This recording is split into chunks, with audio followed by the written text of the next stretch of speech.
This is VOA News. I'm Marissa Melton. The United States is preparing to pull all of its troops out of Syria. AP's Sagar Meghani has more. American troops are scrambling for the exits in Syria. Ahead of a full pullout, a U.S. defense official says U.S. forces are consolidating their positions in northern Syria and getting ready to evacuate equipment. The withdrawal is raising questions, including whether the Trump administration plans to keep pressuring Islamic State militants in Syria and how it would do that without a troop presence. The defense official says among the options being considered, fighting the militants through a combination of air power and special operations forces based outside the country. In the meantime, President Trump is threatening big economic sanctions against Turkey for its invasion of northern Syria, an extraordinary step toward a NATO ally. Sagar Meghani, Washington.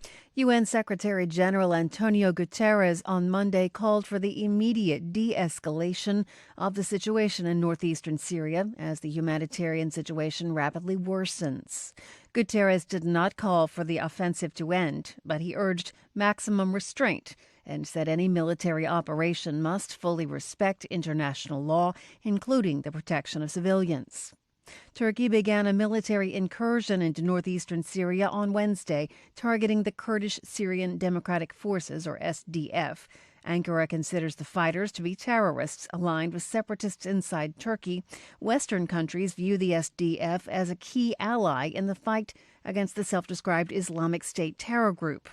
Of the 3 million people living in northeastern Syria, the United Nations says 1.8 million were already in need of assistance before Turkey's incursion started last week. More on this and other stories is available online at voanews.com. This is VOA News. Hong Kong police said a homemade bomb was set off near a police car Sunday in a sharp escalation in violent protests that have been going on for months. The remote-controlled device caused no damage or injuries, but was intended to injure our officers, according to a deputy police commissioner. The small bomb went off late Sunday as officers arrived to clear roadblocks set up by protesters in Kowloon district. While the vast majority of protests have been peaceful, there have been increasing incidents of violence during which masked activists have vandalized businesses and the city subway system and attacked police with bricks and homemade gasoline bombs.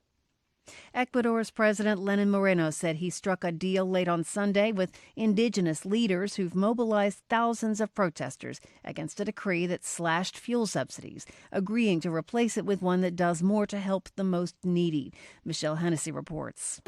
Celebrations in Ecuador as President Moreno agreed to axe his fuel subsidy cuts that sent transport and food prices soaring. Announcement of the cuts unleashed the worst unrest the country has seen in more than a decade, with scenes the president had described as near apocalyptic.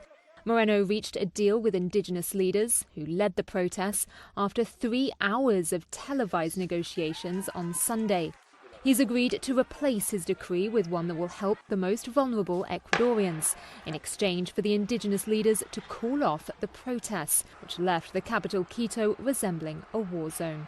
Half a dozen people have been killed during the protests, which forced the government out of the capital and led to Moreno imposing an indefinite curfew. That's Reuters' Michelle Hennessy reporting. The U.S. Census Bureau is asking states for driver's license information. Matt Small reports. The U.S. Census Bureau is asking all 50 states for driver's license information months following an order by President Trump to collect citizenship data. A state motor vehicle administrators association says most, if not all, states have received requests from the Census Bureau for information that includes citizenship status, race, date of birth, and addresses. The Bureau also filed a formal request last month asking states to hand over records about recipients of public programs. While the request doesn't explicitly mention citizenship information, some observers say the timing suggests a connection to Trump's July executive order. The move comes after the U.S. Supreme Court blocked plans to include a citizenship question in the government's 2020 population count. Matt Small, Washington. And I'm Marissa Melton. You're listening to VOA News.